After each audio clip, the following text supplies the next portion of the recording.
Hello everyone, this is Ram Babu. Welcome to Success Journey TV channel.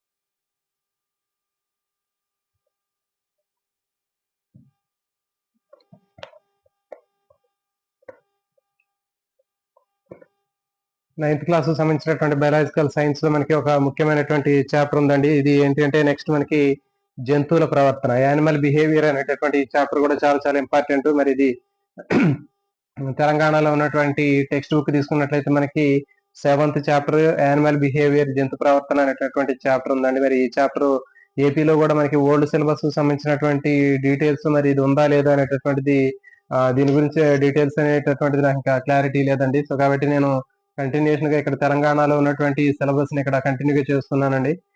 Part 1 complete అయిపోయింది. Part 2 లో కూడా మనకి sense organs సంబంధించినటువంటి జ్ఞానేంద్రియాలకు సంబంధించినటువంటి లెసన్ కూడా కంప్లీట్ అయిపోయింది. దాని తర్వాత మనకి 7th చాప్టర్ యానిమల్ బిహేవియర్ ఉందండి.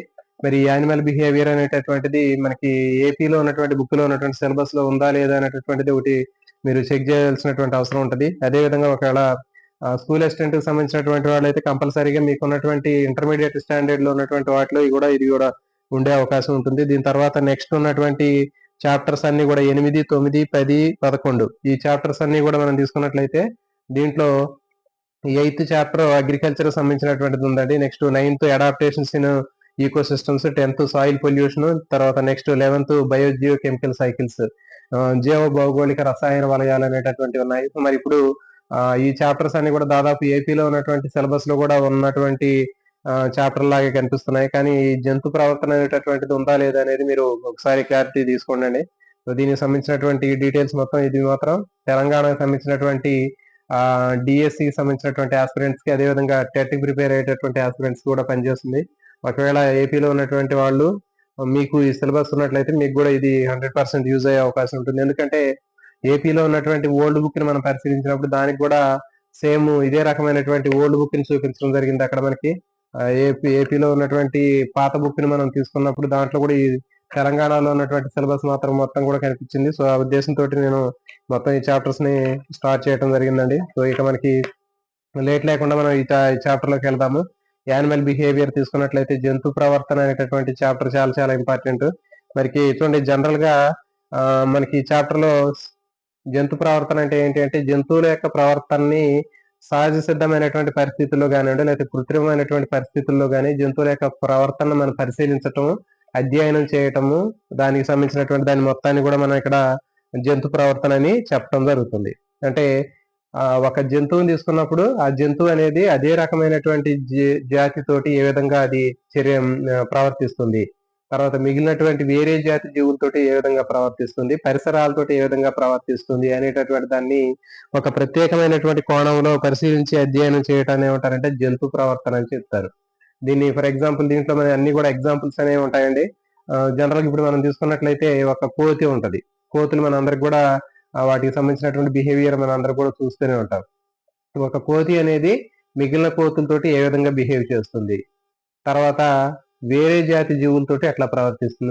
మనం వెళ్తూ ఉంటాం, మనం వెళ్ళేటప్పుడు మన మీద ఏ విధంగా అది దాని యొక్క ప్రవర్తన ఏ విధంగా ఉంటుంది, తర్వాత పరిసరాలతోటి ఏ విధంగా అది ప్రవర్తిస్తుంది. ఫర్ ఎగ్జాంపుల్ ఒక కోతులు ఉంటాయి, అవన్నీ కూడా ఏం చేస్తుంటాయి, ఏదైనా మొక్కల్ని కానివ్వండి అన్నిటిని కూడా మొత్తం చికా చేస్తూ ఉంటాయి, కొమ్మల్ని ఎరగదీయటం, కూరగాయలను చికా చేయటం, సో ఇట్లా చేస్తూ ఉంటాయి. కాబట్టి ఒక జీవి అదే రకమైనటువంటి జీవులతో ఏ విధంగా ప్రవర్తిస్తుంది, ఇతర జాతి వేరే జాతికి చెందినటువంటి జీవులతో ఏ విధంగా ప్రవర్తిస్తుంది, పరిసరాలతోటి ఏ విధంగా ప్రవర్తిస్తుంది అనేటటువంటి దాన్ని శాస్త్రీయంగా పరిశీలించి అధ్యయనం చేయటమే మనకి ఈ జంతు ప్రవర్తన శాస్త్రం అని చెప్తారండి. దీన్ని ఈ జంతు ప్రవర్తన శాస్త్రాన్ని ఏమంటారంటే ఈథాలజీ అని చెప్తారు. ఇది చాలా చాలా ఇంపార్టెంట్. మరి దీంట్లో మనకి వివిధ రకాలైనటువంటి జంతువుల యొక్క ప్రవర్తనల గురించి ఇక్కడ మనం అధ్యయనం చేసేటటువంటి అవసరాన్ని మనం పరిశీలించినట్లయితే చూడండి, జనరల్ గా మనకి చేప నీటిలో ఎగురుతూ ఉంటది, పక్షి గాలిలో ఎగురుతూ ఉంటది. తర్వాత పక్షి అది గూడు కట్టుకోవడానికి వివిధ రకాలైనటువంటి దారాల్ని లేకపోతే వివిధ రకాలైనటువంటి గడ్డికి సంబంధించినటువంటి వాటిని తీసుకొచ్చి కలెక్ట్ చేసి అది గూడు కట్టుకుంటూ ఉంటుంది. తర్వాత కొన్ని చీమలు తీసుకున్నట్లయితే ఆ చీమలు వాటికి కావాల్సినటువంటి ఆహారం కోసం అవి ఆ డబ్బాల్లో ఉన్నటువంటి ఆహారాన్ని కూడా గుర్తుపడుతూ ఉంటాయి. మరి ఇవన్నీ ఎట్లా ఇవన్నీ చేయగలుగుతున్నాయి అనేటటువంటి దాన్ని మనం ఇక్కడ శాస్త్రీయంగా అధ్యయనం చేయడం జరుగుతుంది. కాబట్టి ఈ జంతు ప్రవర్తనలో జంతువుల యొక్క ప్రవర్తనని మనం అధ్యయనం చేస్తాం. మరి ఈ జంతు ప్రవర్తన అనేటటువంటిది ఏంటి అంటే, ఒక జంతువు అది ఆహారాన్ని తీసుకునే విధానాన్ని కానివ్వండి, లేకపోతే శత్రుజీవుల నుంచి రక్షించుకునేటటువంటి విధానం కానివ్వండి, లేకపోతే వాటి యొక్క సహచర జీవులతో లైంగిక సంబంధాన్ని పెట్టుకునే విధానం కానివ్వండి, లేకపోతే ప్రత్యుత్పత్తి కోసం భిన్న లింగ జీవుల్ని ఎంపిక చేయడం కానివ్వండి, ఇవన్నీ కూడా ప్రవర్తనలో భాగంగా మనం వీటిని చెప్పవచ్చు. అయితే జంతు ప్రవర్తన యానిమల్ బిహేవియర్ లేదా ఈథాలజీ అనేటటువంటి శాస్త్రాన్ని మనం పరిశీలించాలి అంటే 2 అంశాలు అనేటటువంటివి, అంటే 2 శాస్త్రాల యొక్క సహకారం కూడా అవసరం అనేది ఉంటుందండి. అదేంటి అంటే జంతు శరీర ధర్మ శాస్త్రము, తర్వాత శరీర అంతర్నిర్మాణ శాస్త్రం. సో కాబట్టి ఇవి రెండు ఎట్లా అడుగుతాడంటే, జంతు ప్రవర్తన అధ్యయనం చేసేటప్పుడు ఏ 2 శాస్త్రాలతోటి ఎక్కువ సంబంధాన్ని కలిగి ఉంటది అంటే శరీర ధర్మ శాస్త్రం ఫిజియాలజీ, దాని తర్వాత శరీర అంతర్నిర్మాణ శాస్త్రం ఎనాటమీ. ఫిజియాలజీ, ఎనాటమీ అనేటటువంటిది దీనికి ఒక జీవి యొక్క అంతర్నిర్మాణాన్ని అంటే ఒక జంతువు యొక్క ప్రవర్తనని మనం తెలుసుకోవడానికి ఇవి 2 బాగా ఉపయోగపడతాయి. తర్వాత చూడండి, జంతువుల యొక్క ప్రవర్తన అనేది 2 రకాలుగా ఉంటుంది. అది ఏంటి అంటే బాహ్య ప్రవర్తన, అంతర ప్రవర్తన. అంటే ప్రవర్తన కలిగించేటటువంటి కారకాలు అనేవి 2 రకాలుగా ఉంటాయి. వాటిని ప్రేరేపకాలు అంటారు. అంటే ఏదైనా ఒక ప్రేరణకి ఉద్దీపన లేదా ప్రతిస్పందన అనేది కనిపిస్తూ ఉంటుంది. అంటే ఒక జంతువు ప్రవర్తన అనేది వ్యక్తం చేయాలి అంటే అది కొన్ని ఉద్దీపనలు లేదా ప్రేరణ వల్లనే ప్రతిస్పందన అనేది కనిపిస్తూ ఉంటుంది. అంటే ప్రవర్తన రూపంలో ప్రతిస్పందన కనిపిస్తూ ఉంటుంది.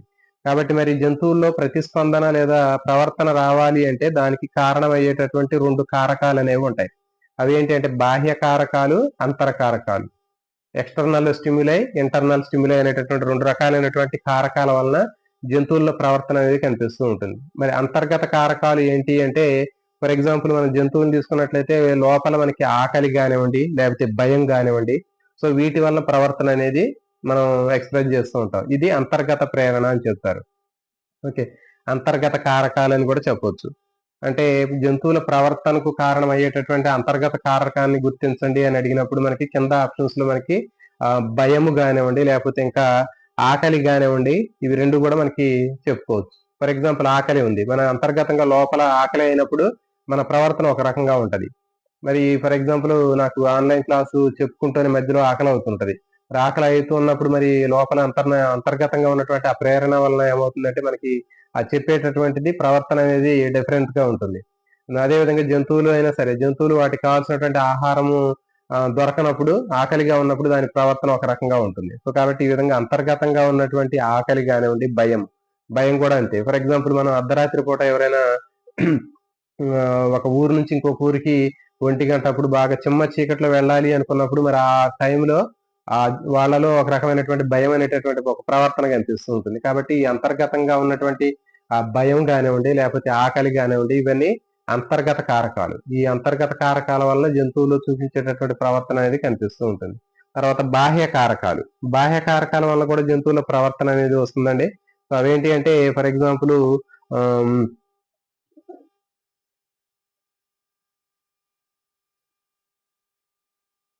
ధ్వని. ఫర్ ఎగ్జాంపుల్ వాసన కానివ్వండి, ధ్వని కానివ్వండి, ఇవన్నీ కూడా మనకి బాహ్య ప్రేరేపకాలు అంటారు.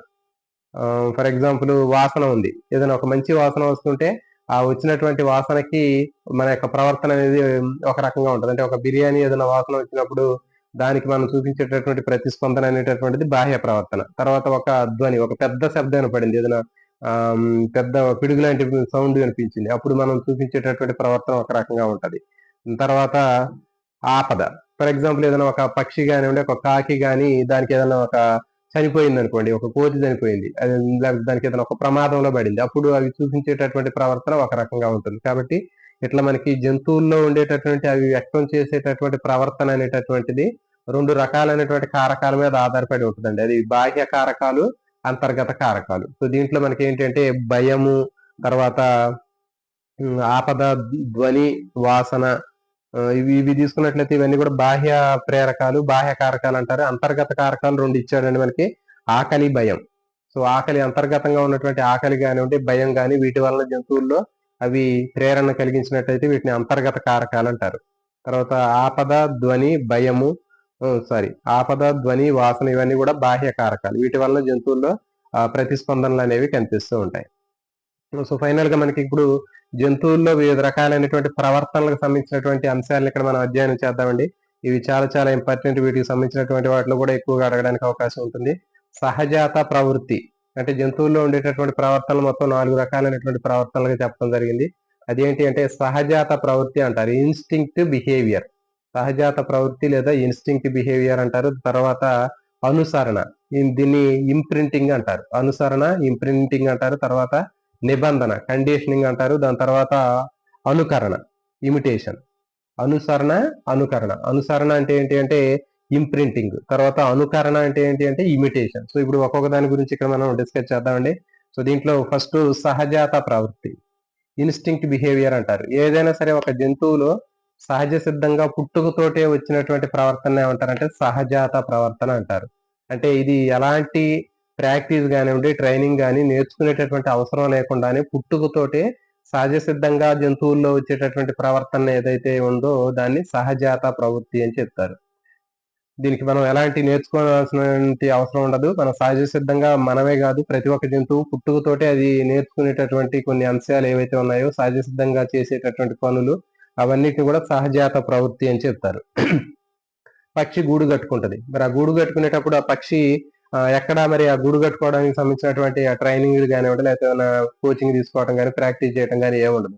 బై బర్త్ అది దానికి ఆ లక్షణం అనేది వచ్చింది. సో దాన్ని సహజాత ప్రవృత్తి అంటారు. చేప ఉంది, చేప నీటిలో ఈదుతుంది.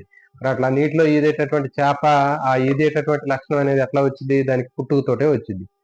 తర్వాత సాలిపురుగు గూడు కట్టుకుంటది. ఈ సాలిపురుగు గూడు కట్టుకోవడం అనేది ఎట్లా కట్టుకుంటుంది అంటే బై బర్త్ దాని పుట్టుకతోటే వచ్చింది, మధ్యలో నేర్చుకోవట్లేదు. ఫర్ ఎగ్జాంపుల్ మనం సైకిల్ దొక్కాలి. మరి సైకిల్ దొక్కాలంటే మనం పుట్టుకతోటి వచ్చింది సైకిల్ దొక్కటం రాదు.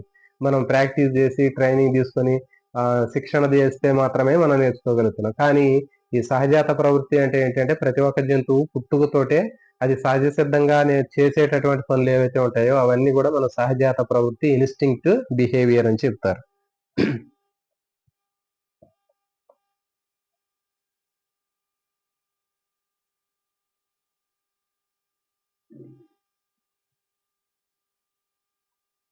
మరి తర్వాత ఏదైనా వేడి వస్తువుని మనం టచ్ చేసినప్పుడు వేడి వస్తువు తాకగానే మనం వెంటనే అది మనం బయటికి చేతిని విత్డ్రా చేసుకుంటాం. అది ప్రాక్టీస్ చేస్తే రాదు. సో అది కూడా మనకి ఏంటంటే ఒక వేడి వస్తువు తగలగానే మన చేతిని వెనుకకు లాక్కోవటం అనేది కూడా ఒక సహజాత ప్రవృత్తి, ఇన్స్టింక్ట్ బిహేవియర్ అని చెప్తారు. అంటే మనం ఏదైనా ఒక వస్తువుని పట్టుకున్నప్పుడు ఇది కాలిద్ది, ఇది 2-3 సార్లు ప్రాక్టీస్ చేసి ఇది కాలుతుంది, ఇది కాలదు అనేటటువంటి విషయాన్ని మనం ప్రాక్టీస్ చేయం. సో పుట్టుకతోటే అది కూడా రావటం జరుగుతుంది. కాబట్టి వేడి వస్తువులు ఏదైనా పట్టుకున్నప్పుడు మనకి కాలుతుంది అనేటటువంటి విషయం అనేది బై బర్త్ మనకి పుట్టుకతోటే రావటం జరుగుతుంది. అది కూడా ఇన్స్టింక్ట్ బిహేవియరే. వీటిని ఏమంటారంటే ప్రతీకార చర్యలు అని చెప్తారు. అంటే ప్రతీకార చర్యల్ని మనం రిఫ్లెక్స్ యాక్షన్స్ అని చెప్పడం జరుగుతుంది. కంట్లో ఏదైనా లైటింగ్ పడినప్పుడు వెంటనే కన్ను మూస్తాం. మరి కంట్లో లైటింగ్ పడగానే కన్ను మూయటం అనేది కూడా ఒక రకమైనటువంటి ఇన్స్టింక్ట్ బిహేవియర్ గా చెప్పొచ్చు. మరి 1-2 సార్లు ప్రాక్టీస్ చేసి ఇది లైటింగ్ పడినప్పుడు మనం కన్ను మూయాలి అని అక్కడ ప్రాక్టీస్ చేయకుండానే నేర్చుకుంటాం. సో ఇదండి సహజాత ప్రవృత్తి అంటే మనకి ఏదైనా జంతువుల్లో పుట్టుకతోటే సహజ సిద్ధంగా వచ్చేటటువంటి ప్రవర్తనని సహజాత ప్రవృత్తి అంటారు. దీనికి ఎలాంటి ట్రైనింగ్ కానివ్వండి, ప్రాక్టీస్ కానీ లేకుండానే సహజ సిద్ధంగా బై బర్త్ పుట్టుకతోటే వచ్చేటటువంటి పనులన్నీ కూడా చేసేటటువంటి పనులన్నిటిని కూడా సహజాత ప్రవృత్తి అని చెప్తారు.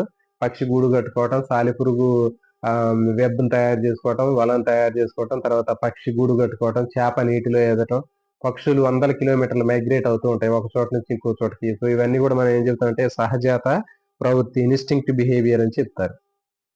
నెక్స్ట్ రెండోది అనుసరణ, ఇంప్రింటింగ్ అండి. ఇంప్రింటింగ్ అంటే సింపుల్ గా దీనికి సంబంధించిన నిర్వచనాన్ని ఏం చెప్తామంటే, ఏదైనా ఒక జంతువు పుట్టిన తర్వాత తమ యొక్క తల్లి జీవుల్ని గుర్తించేటటువంటి పద్ధతిని అనుసరణ అంటారండి. ఇంప్రింటింగ్ గుర్తుపెట్టుకోండి.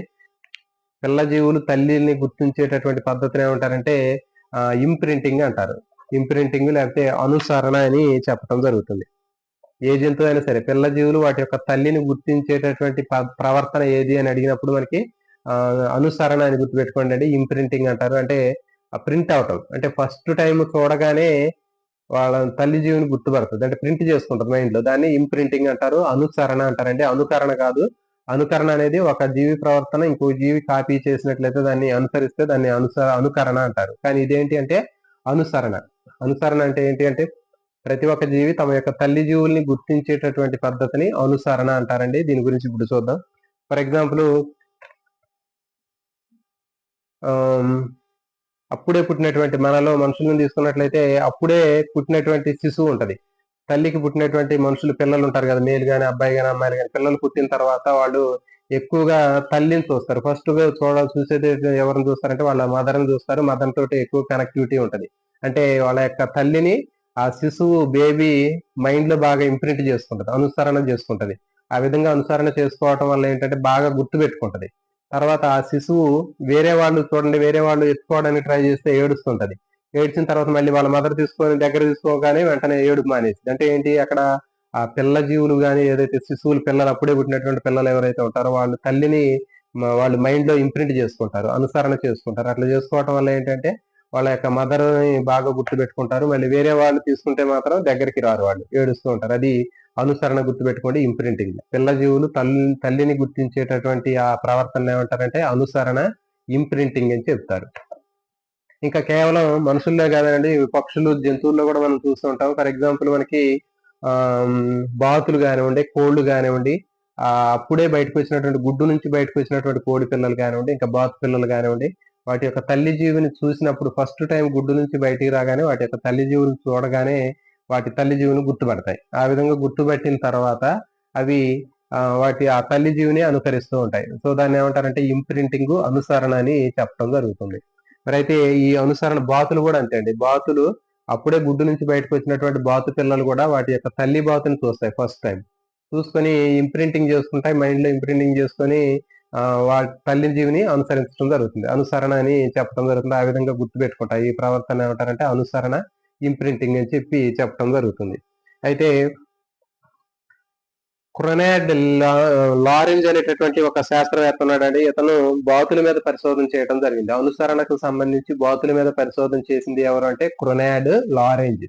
ఇతను ఏం చేశాడంటే బాతు పిల్లల్ని, అంటే గుడ్డులోంచి బయటకు వచ్చేటటువంటి బాతు పిల్లలు ఏవైతే ఉన్నాయో, అంటే తల్లి బాతు ఆ గుడ్ల మీద పొదిగిన తర్వాత పిల్లలు బయటకు వచ్చేటటువంటి టైంలో ఆ తల్లి బాతు కనిపించకుండా కేవలం ఈ శాస్త్రవేత్త మాత్రమే కనిపించేటట్లుగా అతను ప్లాన్ చేశాడు అక్కడ అరేంజ్మెంట్ లో, ఆ గదిలో. సో కాబట్టి ఆ గుడ్డుల నుంచి బయటకు వచ్చేటటువంటి పిల్ల బాతులు అన్ని కూడా గుడ్డు నుంచి బయటికి రాగానే వాటి యొక్క తల్లి బాతు కనిపించకుండా కేవలం ఈ శాస్త్రవేత్త మాత్రమే కనిపించేటట్లుగా ప్లాన్ చేశాడని చెప్పాం కదా. ఈ శాస్త్రవేత్తను చూసాయి ఈ బాతు పిల్లలన్నీ కూడా. చూడగానే వాళ్ళ యొక్క తల్లి, ఆ శాస్త్రవేత్త తమ యొక్క తల్లి అని ఫీల్ అయ్యాయి ఇవన్నీ కూడా. సో కాబట్టి ఆ బాతు పిల్లలన్నీ కూడా శాస్త్రవేత్త వెంటనే తిరగటం ప్రారంభించాయి. అతను ఎటు పోతే అటే వస్తున్నాయి. ఈ ఈ శాస్త్రవేత్త మా యొక్క మదర్ అని అవి ఫీల్ అవుతున్నాయి. అంటే ఫస్ట్ గుడ్డు నుంచి బయటికి రాగానే ఫస్ట్ ఇంప్రింటింగ్ చేసుకున్నాయి తమ యొక్క మైండ్ లో, ఇవే మా తండ్రి లేకపోతే మా తల్లి అనేటటువంటి జీవి అనేటటువంటి దాన్ని ముద్రణ వేసుకోవటం జరిగింది. ఆ విధంగా చేసి ఆ శాస్త్రవేత్త వెంటనే తిరగటం జరిగింది. తర్వాత అసలైనటువంటి నిజమైనటువంటి తల్లి బాతు కనిపించినా గానీ ఆ పిల్ల బాతులన్నీ కూడా ఆ తల్లి బాతు వెంట వెళ్లకుండా కేవలం ఈ శాస్త్రవేత్త వెంట మాత్రమే వెళ్ళటం జరిగింది. సో కాబట్టి ఈ విధంగా అతను చేసినటువంటి ఈ పరిశోధనకు గాను అతనికి 1973లో నోబెల్ ప్రైజ్ కూడా ఇవ్వటం జరిగింది. సో కాబట్టి గుర్తుపెట్టుకోండి, తెల్లబాతుల మీద పరిశోధన చేసినటువంటి శాస్త్రవేత్త, అనుసరణ లేదా ఇంప్రింటింగ్ సంబంధించి తెల్లబాతుల మీద పరిశోధన చేసినటువంటి శాస్త్రవేత్త ఎవరు అంటే క్రొనాడ్ లారెంజ్. ఇంపార్టెంట్ అండి ఇది. సో కాబట్టి ఇది దీనికి సంబంధించి ఇప్పుడు మనకు కోతులు కూడా అంతే, వాటికి సంబంధించినటువంటి తల్లి జీవుల్ని అవి బాగా గుర్తుపడతాయి. తర్వాత ఇంకా బయట కూడా మనకి చాలా రకాలైనటువంటి పశువులకు సంబంధించినవి కానీ, తర్వాత వేరే రకాలైనటువంటి జంతువులు కూడా వాటి యొక్క తల్లి జీవుల్ని ఏ విధంగా గుర్తుపడతాయి అంటే, ఏ ప్రవర్తన అది అంటే ఏంటి, అనుసరణ అనేది గుర్తుపెట్టుకోండి, ఇంప్రింటింగ్. నెక్స్ట్ నిబంధన. నిబంధన తీసుకున్నట్లయితే మనకి కండిషనింగ్ అంటారండి. మరి కండిషనింగ్ అనేటటువంటి నిబంధన అనేటటువంటి ఇది కూడా ఒక రకమైనటువంటి ప్రవర్తనే. ఈ నిబంధన అనేటటువంటిది దీని మీద పరిశోధన చేసినటువంటి శాస్త్రవేత్త ఇవాన్ పావులో అనేటటువంటి రష్యన్ శాస్త్రవేత్త వీటి మీద పరిశోధన చేయడం జరిగింది. ఈ ప్రవర్తన మీద, అంటే నిబంధన ప్రవర్తన మీద పరిశోధన చేసిన శాస్త్రవేత్త అంటే మనకి ఇవాన్ పావులో. అయితే జనరల్ గా దీనికి సంబంధించినటువంటిది ఏంటి అంటే, అసలు జనరల్ గా మనకి కుక్క మీద పరిశోధన చేశాడు ఇతను. సాధారణంగా కుక్క అనేది ఒక మాంసం ముక్క అంటే కుక్కకు బాగా ఇష్టం. ఒక మాంసాన్ని చూపించినప్పుడు కుక్క ఏం చేసిందంటే మాంసానికి లాలాజలాన్ని విడుదల చేసింది. అయితే ఇక్కడ మనకి ఏంటంటే ఆ మాంసం అనేది ఏంటంటే సహజమైనటువంటి ఉద్దీపన, న్యాచురల్ స్టిమ్యులస్. సహజ ఉద్దీపనకి అది లాలాజలాన్ని విడుదల చేసింది, సహజ ప్రతిస్పందన. ఓకే, న్యాచురల్ స్టిమ్యులస్ కి న్యాచురల్ రెస్పాన్స్ అనేది వచ్చింది. అదే తర్వాత ఏం చేశాడంటే ఆ కుక్కకి ఒక గంట శబ్దాన్ని వినిపించాడు. మరి గంట శబ్దానికి ఎలాంటి లాలాజలం విడుదలవ్వాల అంటే మరి ఆ గంట శబ్దం అనేది సహజ ఉద్దీపన కాదు, కృత్రిమమైనటువంటి ఉద్దీపన. అంటే సహజ ప్రతిస్పందనను తీసుకొచ్చేటటువంటి దాన్ని సహజ ఉద్దీపన అంటారు. ఇక్కడ చూడండి, మాంసానికి లాలాజలం వచ్చింది కాబట్టి సహజ ఉద్దీపనకి సహజ ప్రతిస్పందన వచ్చింది. కానీ గంట శబ్దానికి లాలాజలం వచ్చిందా? రాదు. కాబట్టి ఇక్కడ ఆ గంట శబ్దం అనేది కృత్రిమమైనటువంటి ఉద్దీపన. ఆ కృత్రిమ ఉద్దీపనకి ప్రతిస్పందన రాలేదు. తర్వాత ఏం చేశాడంటే, కానీ జనరల్ గా మనకి సహజ ఉద్దీపనకి సహజ ప్రతిస్పందన రావడం అనేది కామన్. కానీ కృత్రిమ ఉద్దీపనకి కూడా ప్రతిస్పందన తీసుకురావటాన్ని నిబంధన అంటారు. మరి ఈ పావులో అనే శాస్త్రవేత్త కుక్క మీద పరిశోధన చేసి సహజ ఉద్దీపనకి సహజ మామూలుగా ప్రతిస్పందన రావటంతో పాటు, దానికే కాకుండా ఒక కృత్రిమమైనటువంటి ఉద్దీపనకి కూడా ప్రతిస్పందన వచ్చే విధంగా చేయటం జరిగింది. దీన్ని ఏమంటారంటే నిబంధన అంటారు. సో ఇలాంటి నిబంధన మీద పరిశోధన చేసినటువంటి శాస్త్రవేత్త ఇవాన్ పావ్లోవ్ అనేటటువంటి రష్యా దేశానికి చెందినటువంటి శాస్త్రవేత్త. ఇతను ఈ ప్రయోగానికి ప్రయోగం చేసినటువంటి దాంట్లో 3 దశలు ఉంటాయండి. ప్రయోగానికంటే ముందు, అంటే ప్రయోగానికంటే ముందు, ప్రయోగం తర్వాత. అది అట్లా 3 రకాలైనటువంటి ఈవెంట్స్ గా దాన్ని మనం డివైడ్ చేస్తే ఈజీగా ఉంటుంది. ముందుగా ఏం చేశాడంటే గంట శబ్దాన్ని వినిపించాడు. అంటే నిబంధన సమయంలో, నిబంధనానికంటే ముందు, నిబంధన తర్వాత 3 దశలు మనం నేర్చుకుంటే ఈజీగా ఉంటది. నిబంధన కంటే ముందు ఏం చేశాడు, ఫస్ట్ గంట శబ్దం కొట్టాడు. అక్కడ అలా కుక్కను పరిశీలించాడు, ఎలాంటి ప్రతిస్పందన రాలేదు, లాలాజలం విడుదల కాల. తర్వాత మాంసాన్ని చూపించాడు, సహజ ఉద్దీపన, లాలాజలం వచ్చింది. ఇది నిబంధన కంటే ముందు. తర్వాత ఏం చేశాడంటే నిబంధన సమయంలో ఆ మాంసంతో పాటు గంట శబ్దాన్ని కూడా ఇచ్చాడు. అంటే గంట శబ్దం కొట్టడం, మాంసం ఇవ్వటం, గంట శబ్దం కొట్టడం, మాంసం, ఇట్లా రెండింటిని కూడా కలిపాడు. రెండింటిని కూడా అసోసియేషన్ చేసిన తర్వాత చేసినప్పుడు అదేం చేసింది, లాలాజలాన్ని విడుదల చేసింది. అట్లా కొన్నిసార్లు చేసిన తర్వాత గంట శబ్దాన్ని లాలాజలంతో అనుసంధానం చేసి ఒక 10-15 సార్లు ప్రాక్టీస్ చేసి ఇచ్చాడు. చేసిన తర్వాత నిబంధన జరిగింది. అక్కడ నిబంధన అయిపోయిన తర్వాత కేవలం గంట శబ్దాన్ని మాత్రమే ఇచ్చాడు అక్కడ. అంటే ఎలాంటి మాంసాన్ని ఇవ్వకుండా కేవలం గంట శబ్దాన్ని మాత్రం కొట్టినప్పుడు మాత్రమే అక్కడ లాలాజలం అనేది రావటం జరిగింది. కాబట్టి తర్వాత, అంటే నిబంధన తర్వాత ఎలాంటి మాంసం లేకపోయినప్పటికీ కేవలం కృత్రిమమైనటువంటి ఉద్దీపనకి అక్కడ ప్రతిస్పందన జరిగింది. సో కాబట్టి ఈ విధంగా ఇవాన్ పావ్లోవ్ ఏం చెప్పాడంటే, ఒక సహజమైనటువంటి ఉద్దీపనకి ప్రతిస్పందన రావడంతో పాటు ఒక సహజం కానటువంటి ఒక కృత్రిమ ఉద్దీపనకి కూడా మనం ప్రతిస్పందన రాబట్టవచ్చు అనేటటువంటి ఈ ప్రయోగాన్ని అతని కుక్క మీద చేయటం జరిగింది. అంటే ఈ నిబంధన అనేటటువంటిది ఏంటంటే నేర్చుకోవటం ద్వారా వచ్చింది, ప్రాక్టీస్ చేయటం ద్వారా వచ్చేటటువంటి ఆ ప్రవర్తన ఏదైతే ఉందో దాన్ని నిబంధన అంటారని గుర్తుపెట్టుకోండి. కండిషనింగ్ అంటే ఏంటి అంటే, నిబంధన అంటే ఏంటి అంటే నేర్చుకోవటం ద్వారా, ప్రాక్టీస్ చేయటం ద్వారా మనం నేర్చుకునేటటువంటి పనులన్నీ కూడా మనకి నిబంధనగా చెప్తారు. మనం ఇంతకు ముందు చెప్పాం, సహజాత ప్రవర్తన, ఇన్స్టింక్ట్ బిహేవియర్ అని చెప్పాం. ఇన్స్టింక్ట్ బిహేవియర్ సహజాత ప్రవర్తనలో మనం పుట్టుకతోటే, మనం ఎలాంటి నేర్చుకోకుండానే, ప్రాక్టీస్ లేకుండా, ట్రైనింగ్ లేకుండా మనం పుట్టుకతోటే సహజసిద్ధంగా నేర్చుకోకుండా సహజసిద్ధంగా మనం చేసేటటువంటి ప్రవర్తన పనులన్నీ కూడా మనకి సహజాత ప్రవర్తన అని చెప్పాం. దానికి ఆపోజిట్ ఇది. అంటే నిబంధన అంటే ఏంటి అంటే మనం పుట్టుకతో రాదు ఇది. మనం 1-2 సార్లు ప్రాక్టీస్ చేయడం ద్వారా, ట్రైనింగ్ చేయడం ద్వారా మనం నేర్చుకునేటటువంటి దాన్ని ఏమని చెప్తారంటే నిబంధన అని చెప్పి చెప్పడం జరుగుతుంది. కండిషనింగ్ అంటారు. ఇప్పుడు చూడండి, మరి కుక్కకి లాలాజలం, కుక్క మాంసానికి లాలాజలం విడుదల చేయడంతో పాటు గంట శబ్దానికి లాలాజలం విడుదల చేయడం అనేది జరగదు. కానీ ఆ గంట శబ్దాన్ని మాంసంతో అనుసంధానం చేసి ప్రాక్టీస్ చేయించాడు చాలా సార్లు. ఆ విధంగా ప్రాక్టీస్ చేయడం వల్ల ఏమైందంటే చివరికి కేవలం గంట శబ్దానికి లాలాజలం వచ్చేటట్లు చేశాడు. సో ఇలాంటివి ఏంటి అంటే నిబంధన సహిత ప్రతిచర్యలు అని చెప్తారు, కండిషనింగ్ రెస్పాన్సెస్ అని చెప్తారు. మరి ఇవి మనకి నిత్య జీవితంలో ఏ సందర్భాల్లో మనకు ఉపయోగిస్తారనేది మనం పరిశీలించినట్లయితే చూడండి, ఫర్ ఎగ్జాంపుల్ పశువులు ఉంటాయి. పశువులు పొలాల్లోకి వచ్చేటప్పుడు మేకలు కానీ గొర్రెలు కానివ్వండి, పశువులు కానీ పొలాల్లోకి వచ్చేటప్పుడు ఆ లోపలికి రాకుండా ఉండడం కోసం వాటికి ఏం చేస్తారంటే ఎలక్ట్రిక్ ఫెన్సింగ్ వేస్తారు. ఆ ఎలక్ట్రిక్ ఫెన్సింగ్ వేసినప్పుడు ఏమైతుందంటే వాళ్ళకి ఆ ఆ పశువులు కానివ్వండి, మేకలు కానీ గొర్రెలు కానీ మొట్టమొదటిసారిగా వచ్చి ఆ కరెంటు ఆ ఎలక్ట్రిక్ ఫెన్సింగ్ తగలగానే దానికి కొంచెం షాక్ కొట్టినట్లు అయ్యి పక్కకి వెళ్ళిపోతాయి. అది మొదటిసారి. తర్వాత ఏం చేస్తాయి, 1, 2 సార్లు షాక్ కొట్టిన తర్వాత మళ్ళీ అవి ప్రతిసారి రావు అవి. అంటే మళ్ళీ దాన్ని తగిలితే మళ్ళీ టచ్ షాక్ కొడుతుంది అనేటటువంటి ఫీలింగ్ అనేది ప్రాక్టీస్ చేయడం ద్వారా వస్తుంది. అంటే మొట్టమొదటిసారిగా వచ్చినప్పుడు ఆ కరెంటు వైర్ తగిలినప్పుడు దానికి ఏమీ ఫస్ట్ తెలియదు దానికి ఆ విషయం. కానీ 1, 2 సార్లు అది ప్రాక్టీస్ అనుభవం పొందడం వల్ల ఏమైందంటే అది దాన్ని తగిలితే మనకి కరెంట్ షాక్ తగులుతుంది అనేటటువంటి ఆ ఉద్దేశంతో అది దాని దగ్గరకు రాకుండా వెళ్తుంది. తర్వాత నిజంగా మనం అసలు కరెంట్ సప్లై ఆఫ్ చేసినా గానీ అది దాని దగ్గరికి రావాలంటే అది భయపడుతుంది. కాబట్టి ఈ విధంగా నిబంధన అనేటటువంటి దాన్ని మనకి అక్కడ పంట పొలాల్లో పశువులు, గొర్రెలు అలాంటి వాటి నుంచి పంట పొలాలను రక్షించుకోవచ్చు. తర్వాత మనకి కోతులు కూడా అంతే. ఇప్పుడు మన ఇంటి చుట్టూ కూడా మనకి కోతులు వస్తూ ఉంటాయి. మరి కోతులు వచ్చేటప్పుడు ఇంట్లో అన్ని చికాకు చేస్తూ ఉంటాయని చెప్పేసి చాలా మంది ఏం చేస్తుంటారు, ఎలక్ట్రిక్ ఫెన్సింగ్ పెట్టుకుంటారు. మరి ఆ ఎలక్ట్రిక్ ఫెన్సింగ్ పెట్టుకున్నప్పుడు కోతి మొట్టమొదటిసారిగా దానికి కరెంట్ సప్లై లేదనుకోండి, అది దాన్ని పట్టుకుని అటు ఇటు తిరుగుతూ ఉంటది. మరి తర్వాత కరెంట్ సప్లై మనం పాస్ చేసినప్పుడు దానికి తగలగానే షాక్ కొడితే మళ్ళీ ఏమవుతుందంటే రెండోసారి అది ఇంకోసారి దాన్ని టచ్ చేయడానికి భయపడుతుంది. అంటే ఏంటి, అక్కడ అది అనుభవం ద్వారా ప్రాక్టీస్ ద్వారా నేర్చుకుంది అది. సో కాబట్టి అది ఈసారి దాన్ని టచ్ చేయకుండా దూరంగా వెళ్ళిపోవడం జరుగుతుంది. తర్వాత ఇంకా పశువులు ఉంటాయి. పశువుల్లో మనకి నాగలి దున్నేటప్పుడు ఎడమ పక్కన కాణి అని చెప్తారు కదా, దానికి ఎడమ పక్కన ఒక ఎద్దు ఉంటది, కుడి పక్కన ఒక ఎద్దు ఉంటది. మరి ఆ ఎద్దుకి ట్రైనింగ్ ఇస్తారు వాళ్ళు. ట్రైనింగ్ ఇచ్చి నాగలి దున్నేటప్పుడు మధ్యలో బ్రేక్ ఇచ్చి దానికి నీళ్ల కోసం గాని మేత కోసం గాని వదిలేసినప్పుడు అవి వెళ్ళి నీళ్లు తాగుతాయి. తర్వాత వచ్చేసి మళ్ళీ కరెక్ట్ గా వచ్చి వాటి పొజిషన్ లోనే అవి నుంచుంటాయి. ఎడమ పక్కన ఉండేటటువంటి ఎద్దు ఎడమ పక్కనే ఉంటది, కుడి పక్కన ఉండే ఎద్దు కుడి పక్కనే ఉంటది. కుడిది ఎడమకి, ఎడమది కుడి పక్కకి ఎప్పుడు కూడా రావండి అవి వెళ్ళి.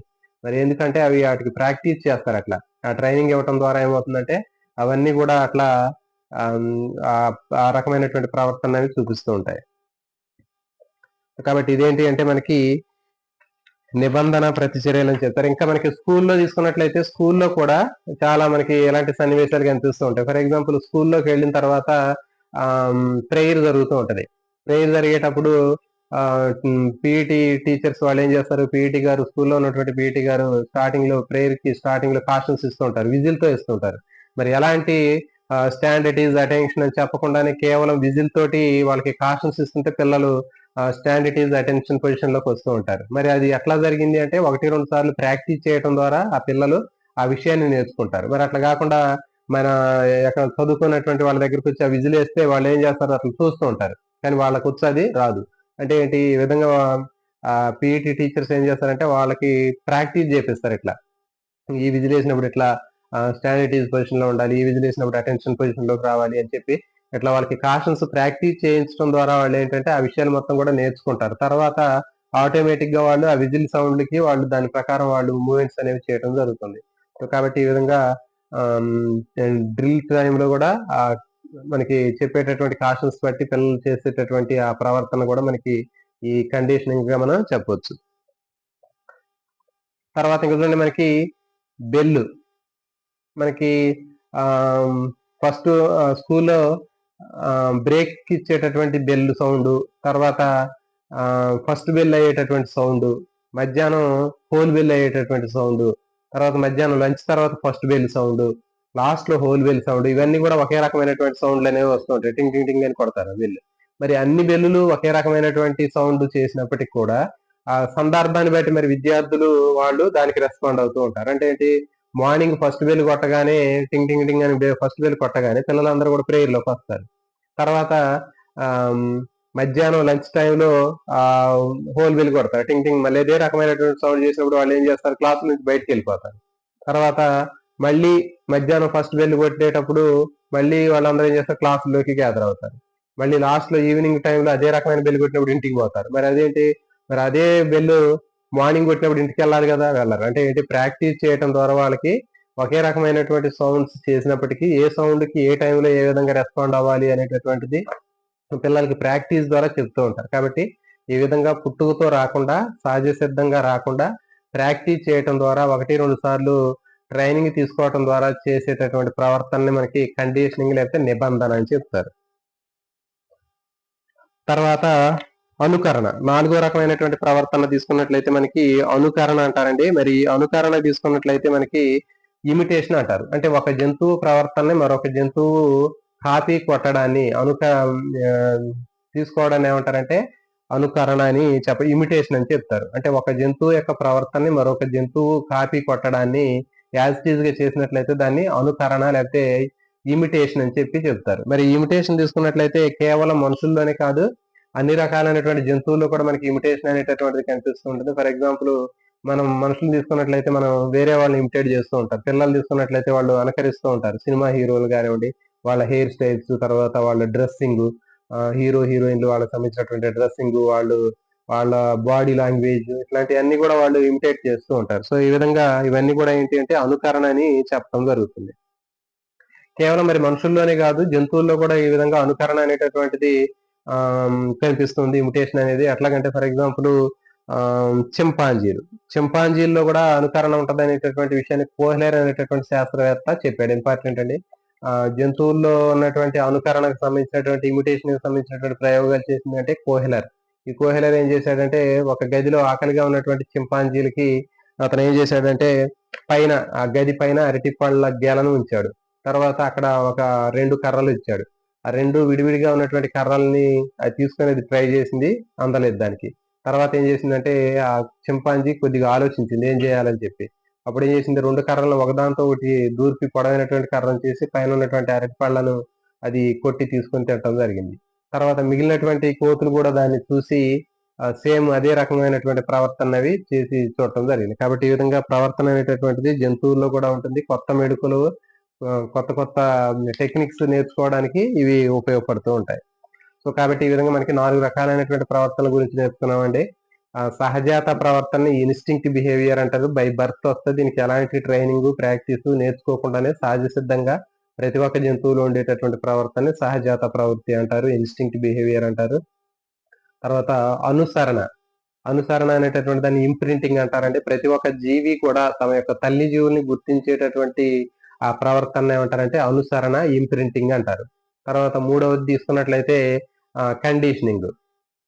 కండిషనింగ్ అనేటటువంటి దాన్ని తీసుకున్నట్లయితే నిబంధన అని చెప్పాం. ఆ నిబంధనలో జంతువుల్లో ఒక సహజ సిద్ధం కానటువంటి ఆ ఉద్దీపనకు కూడా సహజమైనటువంటి సహజ సిద్ధం కానటువంటి అంటే కృత్రిమైనటువంటి ఉద్దీపనకి కూడా ప్రతిస్పందన చేసేటటువంటి పద్ధతిని ఏమంటారంటే నిబంధన అని చెప్తారు. సో కాబట్టి ఈ విధంగా 4 రకాలైనటువంటి, తర్వాత ఇంకోటి ఏం చెప్పాము, అను అనుకరణ అని చెప్పాము, ఇమిటేషన్. దీంట్లో ఏంటంటే ఒక జంతువు ఇంకొక జంతువు యొక్క ప్రవర్తనని అది కాపీ చేసినట్లయితే దాన్ని అనుకరణ అని చెప్పడం జరుగుతుంది. జనరల్ గా మనకి దీనికి సంబంధించినటువంటి ఒక స్టోరీ కూడా మన అందరికీ తెలుసు. అదేంటి అంటే ఒక టోపీలు అమ్మేటటువంటి ఒక వ్యాపారి ఒక ఊరు నుంచి ఇంకో ఊరికి వెళ్తూ ఉంటాడు. మధ్యలో అతను అలసిపోయి తన దగ్గర ఉన్నటువంటి టోపీలు తోటి దారిలో ఉన్నటువంటి ఒక చెట్టు కింద నిద్రపోతూ ఉంటాడు. ఈ లోపల ఏం చేస్తుంటే ఆ కోతులన్నీ వచ్చి అక్కడ ఆ సంచిలో ఉన్నటువంటి టోపీలన్నీ కూడా ఎత్తుకెళ్లి పైకి వెళ్ళిపోతాయి. ఈ లోపల మరి అతను ఏం చేస్తాడంటే పైన ఉన్నటువంటి కోతులను చూసి తన దగ్గర ఉన్నటువంటి ఆ టోపీని తీసుకుని నేలకేసి కొడతాడు. అప్పుడు మిగిలినటువంటి కోతులన్నీ కూడా వాటి దగ్గర ఉన్నటువంటి ఆ టోపీల్ని నేలకేసి కొడతాయి. అప్పుడు వాటన్నిటిని కూడా కలెక్ట్ చేసుకొని వెళ్ళిపోతాడు. సో కాబట్టి ఈ విధంగా జంతువుల్లో ప్రవర్తన అనేటటువంటిది మనకి ఇమిటేషన్ రూపంలో కనిపిస్తూ ఉంటుంది. తర్వాత ఇంకా నిబంధన తీసుకున్నట్లయితే నిబంధన అనేటటువంటిది చూడండి, సినిమా హీరోలు కానివ్వండి, హీరోయిన్లు కానివ్వండి, వాళ్ళు ఎక్కువగా అడ్వర్టైజ్మెంట్ లో వీళ్ళని ఉపయోగిస్తుంటారు. ఇది నిబంధన కిందకు వస్తుందని గుర్తుపెట్టుకోండి. సినిమా ఫీల్డ్ లో ఉన్నటువంటి బాగా ప్రముఖులు, ఫేమస్ గా ఉన్నటువంటి హీరోలు, హీరోయిన్లు, సెలబ్రిటీలు వాళ్ళని ఉపయోగించి ఏం చేస్తుంటారంటే కొన్ని ప్రముఖమైనటువంటి యాడ్స్ ఏవైతే ఉంటాయో యాడ్స్ లో వాళ్ళని యూజ్ చేసుకొని ఆ యాడ్స్ ని ఉపయోగిస్తూ ఉంటారు. మరి అట్లా చేయడం వల్ల ఏంటంటే మనం వాళ్ళతోటి బాగా కనెక్ట్ అయిపోతాం. సో ఆ విధంగా కనెక్ట్ అవటం వల్ల ఏమవుతుందంటే మనకి నిబంధన జరిగి అలాంటి వస్తువులు ఎక్కువగా కొనడానికి ఇష్టపడుతుంటారు. సంతూర్ యాడ్లు కానివ్వండి, లేదా మహేష్ బాబు చేసేటటువంటి థమ్స్ అప్, స్ప్రైట్, డ్రింకులకు సంబంధించినటువంటి ఇవన్నీ కూడా యాడ్స్ ఆ పర్టికులర్ గా ఆ హీరోలతోటి చేయటం వల్ల ఏంటంటే మనం అందరం కూడా వాళ్ళకి కనెక్ట్ అయిపోవటం వల్ల, నిబంధన జరగటం వల్ల ఆ వస్తువులను ఎక్కువ మొత్తంలో కొనడానికి ఇష్టపడుతూ ఉంటారు. నెక్స్ట్ పరిశోధనాత్మక ప్రవర్తన. పరిశోధనాత్మక ప్రవర్తన తీసుకున్నట్లయితే జంతువుల మీద ప్రవర్తనని సహజ సిద్ధమైనటువంటి వాతావరణంలో కాకుండా కృత్రిమమైనటువంటి పరిస్థితుల్లో కూడా మనం వాటిని పరిశీలన చేయవచ్చు. అంటే ఏంటి, ప్రయోగశాలలో జంతువుల యొక్క ప్రవర్తన కూడా మనం పరిశీలించి తెలుసుకోవచ్చు. ఫర్ ఎగ్జాంపుల్ ఇప్పుడు చీమలు ఉంటాయి. చీమలు అవి అప్పుడప్పుడు చీమలు మనం చూస్తూ ఉంటాం. చీమలన్నీ కూడా వరుసగా వెళ్తూ ఉంటాయి. వెళ్ళేటప్పుడు అవి మాట్లాడుకుంటూ ఉంటాయి. అంటే ఒకదానికి ఒకటి ఎదురైనప్పుడు ఏదో సంథింగ్ మాట్లాడుకున్నట్లుగా అవి బిహేవ్ చేస్తూ ఉంటాయి. అంటే ఏంటి అంటే అక్కడ ఆ చీమలు అనేటటువంటివి ఫెరమోన్ అనేటటువంటి ఒక పదార్థాలను విడుదల చేస్తూ ఉంటాయి. దానికి సంబంధించినటువంటి ఆ ఇన్ఫర్మేషన్ తోటి అవి ఒక చోట నుంచి ఇంకో చోటకి అవి వెళుతూ వాటికి సంబంధించినటువంటి ఇన్ఫర్మేషన్ అవి షేర్ చేస్తూ ఉంటాయి. తర్వాత ఒక కాకి చనిపోయింది అనుకోండి, మిగిలినటువంటి అన్ని కాకులు కూడా ఇన్ఫర్మేషన్ అవి ఇస్తూ ఉంటాయి. ఇవన్నీ కూడా వాటికి సంబంధించినటువంటి ప్రవర్తనకు సంబంధించినటువంటి ఏనండి. నెక్స్ట్ ట్యాగింగ్ అంటే ఏంటి, గుర్తు కట్టడం అంటారండి. మరి చూడండి, చాలా రకాలైనటువంటి పక్షులు ఒక చోట నుంచి ఇంకో చోటకి వలసపోతూ ఉంటాయి. అదేవిధంగా కొన్ని జంతువులు అడవులలో అవి వెళ్ళేటప్పుడు అవి ఎటెటు పోతున్నాయి, దాని యొక్క ప్రవర్తన ఎట్లా ఉంది అనేది తెలుసుకోవడం కోసం వాటికి ట్రాకింగ్ డివైజెస్ అమరుస్తారు. ఆ ట్రాకింగ్ డివైజెస్ ని అమర్చడాన్ని ఏమంటారంటే ట్యాకింగ్ అని చెప్తారు. అంటే గుర్తు కట్టడం అని చెప్తారు. ఆ ట్రాకింగ్ డివైజెస్ పెట్టడం వల్ల ఆ జంతువులు అనేవి ఎక్కడెక్కడ పోతున్నాయి, అవి ఏమేమి తింటున్నాయి, ఏం చేస్తున్నాయి అనేటటువంటి వాటికి సంబంధించినటువంటి మొత్తం ప్రవర్తన మొత్తం కూడా ఇక్కడ మనకి రికార్డింగ్ చేసి తెలుసుకోవడానికి ఉపయోగపడుతుంది. పక్షులు ఉంటాయి, కొన్ని వందల కిలోమీటర్లు అవి వలస వెళ్తూ ఉంటాయి. ఆ మైగ్రేట్ చేసేటప్పుడు ఆ పక్షులకి ట్రాకింగ్ డివైజెస్ వాటికి కాళ్ళకి కానివ్వండి, రెక్కలకు కానీ పెట్టినప్పుడు అవి ఏ ప్రాంతాల్లో తిరుగుతున్నాయి, ఎట్లా ఉంటున్నాయి, వాటికి సంబంధించినటువంటి ప్రవర్తన మొత్తం కూడా మనం తెలుసుకోవడానికి అవకాశం ఉంది. వాటిని ట్రాకింగ్ డివైజెస్ అని చెప్తారు. గతంలో మనం రీసెంట్ గా ఒక సంవత్సరం క్రితం, 6 నెలల క్రితం మనకి ఎక్కడంటే భద్రాచలంలో ఒక రాబందు అనేటటువంటిది మనం దాన్ని చూడటం జరిగింది. ఆ రాబందు ఎక్కడ మనకి మధ్యప్రదేశ్ లోను, భోపాల్ నుంచి ఎక్కడి నుంచో వచ్చినట్టుగా మనం చూసాం దాన్ని. అంటే దాని దగ్గర ఒక ట్యాగింగ్ లాంటిది ఉంది. దాని మీద కొన్ని కోడ్లు కూడా ఉన్నాయి. అది చైనా నుంచి వచ్చింది, ఏదో ఒక గూఢచారి రాబందు అని చెప్పేసి కొన్ని డీటెయిల్స్ కూడా అక్కడ రావడం జరిగింది. తర్వాత అది ఎందుకు వచ్చింది ఏంటి అనేటటువంటి దాన్ని మొత్తం విషయాన్ని మొత్తం తెలుసుకుంటే వాళ్ళు ఆ మధ్యప్రదేశ్, మహారాష్ట్రకు సంబంధించినటువంటి ఆ ప్లేస్ లో ఉన్నటువంటి ఆ పక్షి సంరక్షణ కేంద్రం నుంచి వాళ్ళు ఏం చేశారంటే సైంటిస్టులు దాని యొక్క ప్రవర్తన ఎట్లా ఉంటుంది ఏంటి అనేటటువంటి తెలుసుకోవడం కోసం ఆ రాబందుకి ట్రాకింగ్ డివైజెస్ అరేంజ్ చేసి దాన్ని వదిలేశారు. ఆ వదిలేసిన తర్వాత అది ఏమైందంటే భద్రాచలం అటవీ ప్రాంతంలోకి వచ్చి అక్కడ ఉన్నటువంటి ఒక బిల్డింగ్ మీద అది రెస్ట్ తీసుకునేటటువంటి పొజిషన్ లో అక్కడ ఉన్నటువంటి వాళ్ళందరూ కూడా దాన్ని చూడటం, దాన్ని దానికి సంబంధించినటువంటి ఆ న్యూస్ మొత్తం కూడా వైరల్ అవడం జరిగింది. అక్కడ చైనా నుంచి వచ్చిందా ఏంటి అది ఇది అని చెప్పేసి గూఢచారి రాబందని చెప్పడం జరిగింది. సో తర్వాత వాళ్ళు అక్కడ ఉన్నటువంటి వాళ్ళు ఆ వన్యప్రాణుల సంరక్షణకు సంబంధించినటువంటి శాస్త్రవేత్తలు దాని లొకేషన్ గుర్తుపెట్టి ఇక్కడ ఉన్నటువంటి శాస్త్రవేత్తలతో వాళ్ళు కాంటాక్ట్ లోకి వచ్చి ఇది మేమే పంపించాము అనేటటువంటి విషయాన్ని చెప్పడం జరిగింది. సో కాబట్టి ఈ విధంగా మనకి ట్రాకింగ్ డివైజెస్ అనేటటువంటివి ఉపయోగపడుతూ ఉంటాయి జంతువుల యొక్క ప్రవర్తనకి. అడవుల్లో పెద్ద పుళ్ళు కూడా ఉంటాయి, సింహాలు, పెద్ద పుళ్ళు ఉంటాయి. వాటి యొక్క ప్రవర్తన ఏ విధంగా ఉందో తెలుసుకోవడం కోసం వాటికి ట్రాకింగ్ డివైజెస్ అమర్చి మనకి ఇక్కడే మనం ఆన్లైన్ లోనే మన దగ్గర ఉన్నటువంటి మొబైల్లో కానివ్వండి, మనకి నెట్ లో కానీ వాటికి సంబంధించిన డీటెయిల్స్ మొత్తం కూడా చూసుకోవచ్చు. తర్వాత పరిశోధనాత్మక ప్రయోగశాలలో పరిశోధనాత్మక ప్రవర్తన, ఇన్వెస్టిగేషన్ ఇన్ ల్యాబొరేటరీ అనేటటువంటిది ఒకటి ఇచ్చాడండి. దీంట్లో మనకి బొద్దింకల ప్రవర్తనకు సంబంధించిందండి. ఈ బొద్దింకలకు సంబంధించినటువంటి ప్రవర్తన గురించి తెలుసుకోవడం కోసం, అంటే బొద్దింకలకి ఎలాంటి వాతావరణం ఇష్టం అంటే జనరల్ గా దానికి చీకటిగా ఉన్నటువంటి వాతావరణము, తడిగా ఉన్న వాతావరణం ఇష్టం. పొడిగా ఉన్నటువంటి ప్రదేశంలో, వెలుతురు ఉన్నటువంటి ప్రదేశాల్లో బొద్దింకలు ఉండవండి, అట్లా ఉండటానికి ఇష్టపడవు. కాబట్టి మరి ఆ బొద్దింక యొక్క ప్రవర్తన ఎలాంటి వాతావరణంలో ఉండటానికి ఇష్టపడుతుంది అనేటటువంటి దాన్ని మనం ప్రయోగపూర్వకంగా తెలుసుకోవాలి అంటే మనకి సహజసిద్ధంగా తెలుసుకోవాలంటే మనకి నైట్ టైం కిచెన్ లోకి వెళ్ళాం అనుకోండి, వెళ్ళినప్పుడు మనకి ఆ కిచెన్ రూమ్ లో అది ఎక్కడ ఉంటది అంటే చీకటిగా తడిగా ఎక్కడైతే ఉందో సింక్ లో ఉన్నటువంటి ప్లేస్ లో ఉంటది. అది సహజసిద్ధంగా మనకి తెలిసేటటువంటి ప్రవర్తన. మనకి కృత్రిమంగా కూడా మనం తెలుసుకోవచ్చు. అంటే కృత్రిమంగా ఒక బొద్దింకలు ఎలాంటి వాతావరణాన్ని ఇష్టపడుతున్నాయని తెలుసుకోవడం కోసం మనం కృత్రిమంగా ఏం చేస్తామంటే ఒక ప్రయోగాన్ని చేస్తాం. దీనికోసం ఏం చేస్తామంటే ఒక బాక్స్ తీసుకొని దాన్ని చాయిస్ బాక్స్ అనేటటువంటిది తీసుకొని దాన్ని 4 గదులుగా డివైడ్ చేస్తాము. 4 గదుల్లో 4 రకాల వాతావరణాలను క్రియేట్ చేస్తాం. ఎట్లా అంటే ఒక బాక్స్ లో ఒక గదిలో వెలుతురు పొడి, ఇంకో బాక్స్ లో వెలుతురు తడి, ఇంకో దాంట్లో చీకటి తడి, ఇంకో దాంట్లో చీకటి పొడి. ఇట్లా 4 రకాలైనటువంటి వాతావరణాన్ని క్రియేట్ చేస్తాం. తడిగా ఉండడం కోసం ఏం చేస్తామంటే ఒక కాటన్ ని తడిపి దాంట్లో కాల్షియం క్లోరైడ్ అన్నటువంటి దాంట్లో తడిపి అక్కడ పెడతాం. మనకి అక్కడ తడి వాతావరణం క్రియేట్ అయింది. సో కాబట్టి ఈ విధంగా మనకి 4 రకాలైనటువంటి వాతావరణాలు అనేవి మనకి క్రియేట్ అయినాయండి. ఇప్పుడు ఏం చేస్తామంటే బొద్దింకల్ని అన్నిటిని కూడా సమానంగా ఒక 4 బాక్సుల్లో 5 బొద్దింకల చొప్పున మొత్తం 20 బొద్దింకల్ని ఒక్కో దాంట్లో 5 చొప్పున వదిలేసాం. ఒక గంట తర్వాత మనం పరిశీలించి చూస్తే ఏమవుతుందంటే కేవలం ఒకే గదిలో ఉంటాయి. అంటే ఒక్కొక్క గదిలో 5 బొద్దింకలు ఉన్నటువంటి ఆ బొద్దింకల బాక్స్ లో చాయిస్ బాక్స్ లో ఒక గంట 2 గంటల తర్వాత మనం పరిశీలించి చూస్తే ఆ బొద్దింకలన్నీ కూడా అన్ని గదుల్లో సమానంగా ఉన్నటువంటి బొద్దింకలు మొత్తం ఒక గదిలోకి వస్తాయి. ఏ గదిలోకి వస్తాయంటే ఏ గదిలో అయితే తడిగా ఉందో చీకటిగా ఉందో ఆ గదిలోకి బొద్దింకలన్నీ రావటం జరుగుతుంది. సో కాబట్టి మనకి దీన్ని బట్టి మనకి ఏం తెలుస్తుందంటే బొద్దింకలన్నిటికి కూడా ఎలాంటి వాతావరణం ఇష్టం అంటే తడిగా ఉన్నటువంటి వాతావరణం, తర్వాత చీకటిగా ఉన్న వాతావరణం ఇష్టం అనేది మనకి దీని ద్వారా అర్థమవుతుంది.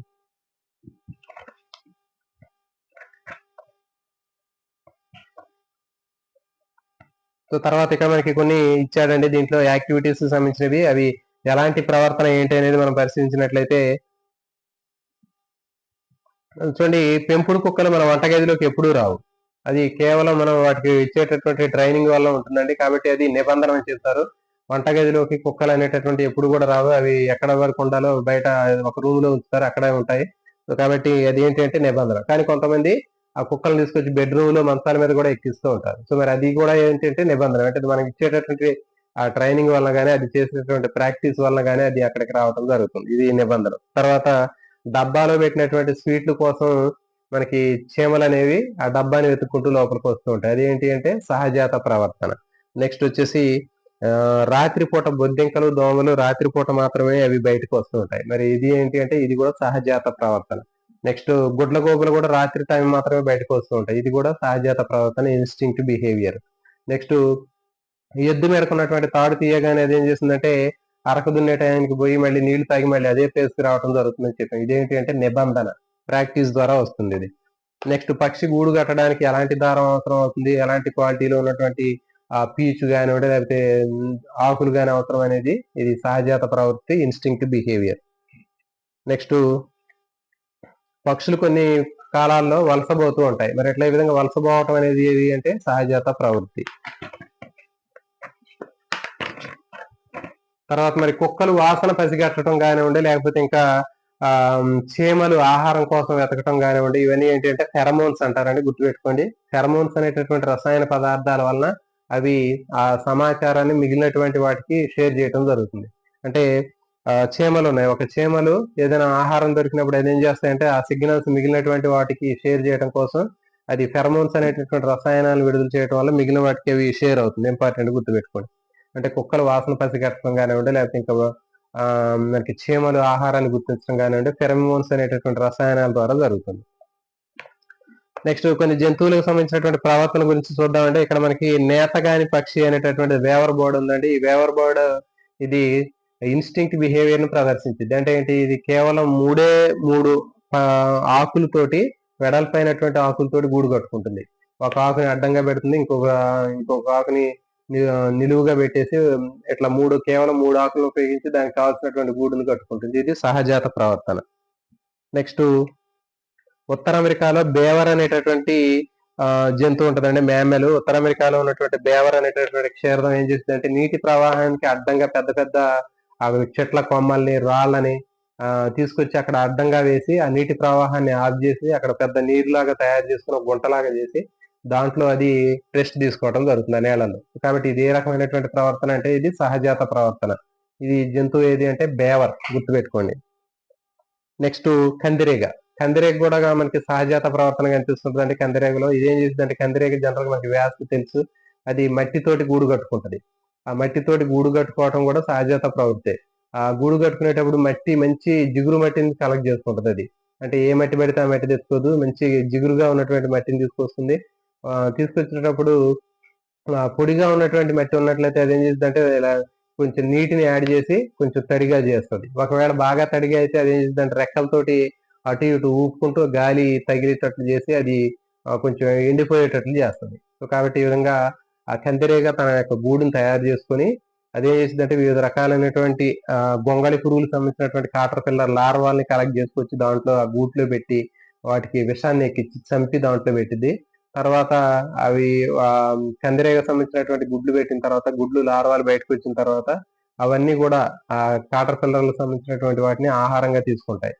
మరి ఈ కందిరీగ అనేది గూడు కట్టి గుడ్లు పెట్టి ఆ పిల్లలు చేసిన తర్వాత అది చనిపోతుంది. అంటే పిల్ల జీవులు బయటికి రాకముందే ఆ కందిరీగ చనిపోతుంది. తల్లి కందిరీగ గూడు కట్టి గుడ్లు పెట్టి ఆ తర్వాత వెంటనే చనిపోయిద్దండి. ఆ తర్వాత ఆ పిల్లలు బయటకు వచ్చినటువంటి పిల్ల కందిరీగలు వాటి తల్లి ఎట్లా ఉంటుందో కూడా తెలియదు వాటికి. మరి అలాంటి పరిస్థితుల్లో ఆ ప్రవర్తన అనేటటువంటిది వాటికి ఆటోమేటిక్ గా బై బర్త్ అనేది రావడం జరుగుతుంది. మళ్ళీ అవి వచ్చినటువంటి పిల్ల కందిరీగలు కూడా అవి కూడా సేమ్ యాజ్ టీజ్ గా మరి తల్లి ట్రైనింగ్ ఇవ్వకపోయినప్పటికీ కూడా అవే మళ్ళీ వాటికి కావాల్సినటువంటి గూడు కోసం మట్టిని తెచ్చుకోవటం, గూడు కట్టుకోవటం, మళ్ళీ గుడ్లు పెట్టడం, తర్వాత అవి చనిపోవటం జరుగుతుంది. సో ఈ ప్రాసెస్ అనేది కూడా సహజాత ప్రవృత్తిగా చెప్పొచ్చు మనం. నెక్స్ట్ కొన్ని జంతువులకు సంబంధించినటువంటి ప్రవర్తనల గురించి ఇక్కడ మనం అధ్యయనం చేద్దామండి. ఇది కూడా చాలా చాలా ఇంపార్టెంట్. అంటే జనరల్ గా మనకి తెలివితేటలు అని చెప్తూ ఉంటారు. అంటే వీడికి బాగా తెలివి ఎక్కువ ఉంది అని చెప్తుంటారు. కానీ ఆ ఇంకా మనం చెప్పాలి అంటే అబద్ధం చెప్పటం, మోసం చేయటం, దొంగతనం చేయటం ఇవన్నీ కూడా మనకి చీటింగ్ చేయటం ఇవన్నీ కూడా తెలివితేటలో భాగమేనంటండి. అంటే ఒకరిని చీటింగ్ చేయాలన్నా లేకపోతే ఒకరిని మోసం చేయాలన్నా కూడా మంచి ఒక తెలివితేటలతోటి చేసినప్పుడు కొంతమంది చేస్తూ ఉంటారు. పక్క వాళ్ళని మోసం చేయటం, దొంగతనం చేయటం తెలివిగా చేస్తూ ఉంటారు. వాళ్ళకి తెలియకుండా చేస్తూ ఉంటారు. సో మరి అలాంటివి కూడా ప్రవర్తనలో తెలివితేటలకు సంబంధించినటువంటివి. అవి కూడా మంచి తెలివితేటలు ఉంటేనే అలాంటి పనులు చేయగలుగుతారు. అయితే ఇక్కడ చూడండి స్క్రబ్జీ అనేటటువంటి పక్షి ఏం చేసిందంటే అది ఆహారాన్ని తీసుకొచ్చి అదేం చేసిందంటే తన యొక్క గూట్లో పెట్టుకుంటది. మరి ఆ గూట్లో పెట్టుకునేటప్పుడు మిగిలినటువంటి పక్షులు చూసే సందర్భంలోనే లోపల పెట్టుకుంటది. ఎవరు చూడలేదు అనుకుంటది. కానీ లోన పెట్టిన తర్వాత అది బయటికి పోగానే వేరే పక్షులు వచ్చేసి ఆ గుడ్లు అది పెట్టినటువంటి ఆహారాన్ని దొంగిలించి తింటూ ఉంటాయి. నెక్స్ట్ ఉడతలు తీసుకున్నట్లయితే ఉడతలు కూడా అంతే. అది ఆహారాన్ని తీసుకొచ్చి ఏం చేస్తాయంటే కింద ఉన్నటువంటి నేలలో ఉన్నటువంటి వివిధ రకాలైనటువంటి రంధ్రాల్లో పెట్టి ఆ రంధ్రంలో గడ్డి పెట్టి కప్పుతాయి. అలాంటి రంధ్రాన్ని మిగిలిన వాటికి ట్రాప్ చేయడం కోసం ఏం చేసిందంటే మిగిలిన ఉడతలు రాకుండా ఉండటం కోసం అదే రకమైనటువంటి గొరియలను ఇంకా 4-5 తయారు చేసి వాటిలో కూడా గడ్డి పెట్టేసి మొత్తం అన్ని కూడా సేమ్ ఒకే రకంగా ఉండేటట్లు చేసింది. కానీ బ్యాడ్ లక్ ఏంటంటే అది ఎక్కడ పెట్టిన విషయం దానికి తెలియదు ఆ ఉడతకి. మరి ఆ విధంగా మర్చిపోవటం వల్ల ఏంటంటే ఆ విత్తనాలన్నీ కూడా విత్తన వ్యాప్తి కోసం ఉపయోగపడుతుంటాయి. సీడ్ డిస్పర్సల్ లాగా. నెక్స్ట్ డాల్ఫిన్స్ మీద పరిశోధన చేసినటువంటి శాస్త్రవేత్త చాలా చాలా ఇంపార్టెంట్ అండి. మనకి హెర్మన్ అనేటటువంటి శాస్త్రవేత్త డాల్ఫిన్ నోస్ అనేటటువంటి బాటిల్ నోస్ డాల్ఫిన్ మీద పరిశోధన చేశాడు. బాటిల్ నోస్ డాల్ఫిన్ మీద పరిశోధన చేసినటువంటి శాస్త్రవేత్త ఎవరు అంటే హెర్మన్. ఇంపార్టెంట్ అండి. ఈ హెర్మన్ అనే శాస్త్రవేత్త బాటిల్ నోస్ డాల్ఫిన్ మీద పరిశోధన చేశాడు. ఎక్కడ పరిశోధన చేశాడు అంటే హవాయి ద్వీపంలో పరిశోధన చేశాడు. హవాయి ద్వీపంలో బేసల్ మ్యామెల్ ల్యాబొరేటరీలు చేశాడు. చూడండి ఇంపార్టెంట్. హవాయి ద్వీపంలో ఉన్నటువంటి కవాలో బేసిన్ మ్యామెల్ ల్యాబొరేటరీలో పరిశోధన చేయడం జరిగింది. హెర్మన్ గుర్తుపెట్టుకుని శాస్త్రవేత్త ఎవరంటే హెర్మన్. వీటి మీద పరిశోధన చేశాడంటే బాటిల్ నోస్ డాల్ఫిన్ల మీద పరిశోధన చేశాడు. మరి ఎక్కడ పరిశోధన చేశాడు అంటే హవాయి ద్వీపాలో. తర్వాత ల్యాబొరేటరీ పేరు ఏంటంటే కవలో బేసిన్ మ్యామెల్ ల్యాబొరేటరీలో పరిశోధన చేశాడు. మరి అక్కడ 4 డాల్ఫిన్లకి అతని పేర్లు పెట్టాడండి. ఏంటంటే అక్కి కోమై, ఫినిక్స్, అలెన్, హిప్పో. సో ఈ విధంగా 4 పేర్లు పెట్టడం జరిగింది వీటికి. అక్కి కోమై, ఫినిక్స్, అలెన్, హిప్పో ఈ విధంగా పేర్లు పెట్టాడండి. వీటికి అతను ట్రైనింగ్ కూడా ఇవ్వడం జరిగింది. ట్రైనింగ్ ఇచ్చినప్పుడు యాజ్ టీజ్ గా ట్రైనింగ్ ప్రకారం అవి ఫాలో అయ్యి అవి సేమ్ యాజ్ టీజ్ గా చేయడం జరిగింది. జనరల్ గా మనం ఇప్పుడు కుక్కలకు కానివ్వండి లేకపోతే కోతులకు కానీ సర్కస్ లో ట్రైనింగ్ ఇచ్చి అట్లా చేస్తాము. సేమ్ అలాగే ఇక్కడ ఈ డాల్ఫిన్లకు కూడా ట్రైనింగ్ ఇవ్వడం జరిగింది. ఈ హెర్మన్ ఈ బాటిల్ నోస్ డాల్ఫిన్ల మీద పరిశోధన చేసి వీటి యొక్క ప్రవర్తన అధ్యయనం చేశాడు. సో ఇతను ఏం చేశాడంటే చేతిని ముడిచాడు. వాటికి ఇచ్చినటువంటి ట్రైనింగ్ లో చేతిని ముడిచినప్పుడు ఒక టబ్బు అని చెప్పడం జరిగింది. ఒక తొట్టి అని చెప్పడం జరిగింది. తర్వాత 2 చేతులు పైకెత్తాడు. 2 చేతులు పైకెత్తడం అంటే ఏంటి అంటే ఒక బంతి అని అర్థం. తర్వాత ఒక చేయి పైకెత్తితే దాంట్లో తీసుకురమ్మని అర్థం. సో కాబట్టి ఈ విధంగా అతను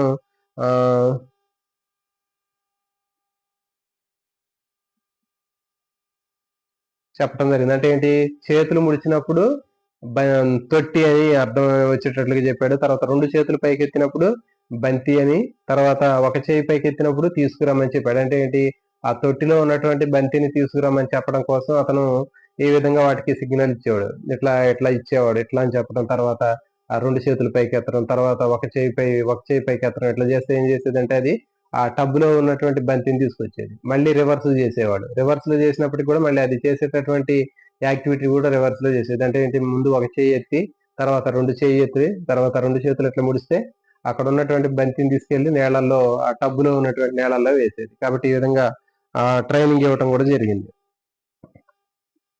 తర్వాత వాటికి వివిధ రకాలైనటువంటి విజిల్ సౌండ్లు వేసి, ఒక్కొక్క డాల్ఫిన్‌కి ఒక్కొక్క రకమైనటువంటి విజిల్ సౌండ్ వేసిన తర్వాత, సౌండ్ తోటి ప్రాక్టీస్ చేసిన తర్వాత అన్ని డాల్ఫిన్‌లు అక్కడ పెట్టి ఏదైనా ఒక రకమైనటువంటి డాల్ఫిన్‌కి సంబంధించినటువంటి ఆ విజిల్ సౌండ్ వేసినప్పుడు ఆ డాల్ఫిన్ మాత్రమే ఆ సౌండ్‌ని గుర్తుపెట్టి దాని దగ్గరకొచ్చేదంట. మిగిలిన డాల్ఫిన్‌లన్నీ కూడా దానికెళ్ళి చూస్తూ ఉంటాయంట. నీదే ఆ సౌండ్, నువ్వు వెళ్ళు అని చెప్పి దానికెళ్ళి చూస్తూ ఉంటాయంట. సో, ఈ విధంగా వాళ్ళకి ట్రైనింగ్ ఇవ్వటం జరిగింది. నెక్స్టు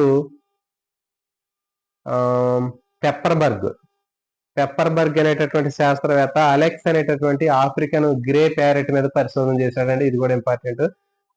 చూడండి మరి, ఈ పెప్పర్‌బర్గ్ శాస్త్రవేత్త ఎవరు అంటే పెప్పర్‌బర్గ్. పెప్పర్‌బర్గ్ అనే శాస్త్రవేత్త అలెక్స్ అనేటటువంటి ఆఫ్రికన్ ప్యారెట్ మీద పరిశోధన చేశాడు.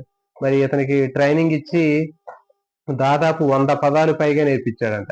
100 పదాలు పైగా నేర్పించాడు. తర్వాత ఇంకా 6 టేబుల్స్ కూడా నేర్పించాడు. 6, 7 ఎక్కాలు టేబుల్స్ కూడా అవి ప్రాక్టీస్ చేయించాడంట. కొన్ని పదాలనిచ్చి వాక్యాలు కూడా తయారు చేయించాడంట దాంతోటి. మరి అయితే ఇక్కడ కొన్ని సంబంధం లేనటువంటి కొన్ని ఆకారం, రంగుతో సంబంధం లేనటువంటి కొన్ని స్టేట్మెంట్స్ ఇచ్చినప్పుడు కూడా వాటిని గుర్తుపెట్టి దానికి సంబంధించినటువంటి రెస్పాన్స్ అనేది చూపించేదంట. అదేంటి అంటే పెప్పర్‌బర్గ్ అనే శాస్త్రవేత్త అలెక్స్ అనేటటువంటి ఆ ప్యారెట్‌కి ఏమని అడిగాడంటే 2 ఒకే రకమైనటువంటి గ్రీన్, యెల్లో కలర్‌లో ఉన్నటువంటి 2 గిన్నెలిచ్చాడు. ఒక పసుపు రంగులో ఉన్నటువంటిది గిన్నె, ఇంకోటి పసుపు రంగులో ఉన్నటువంటి చిప్ప.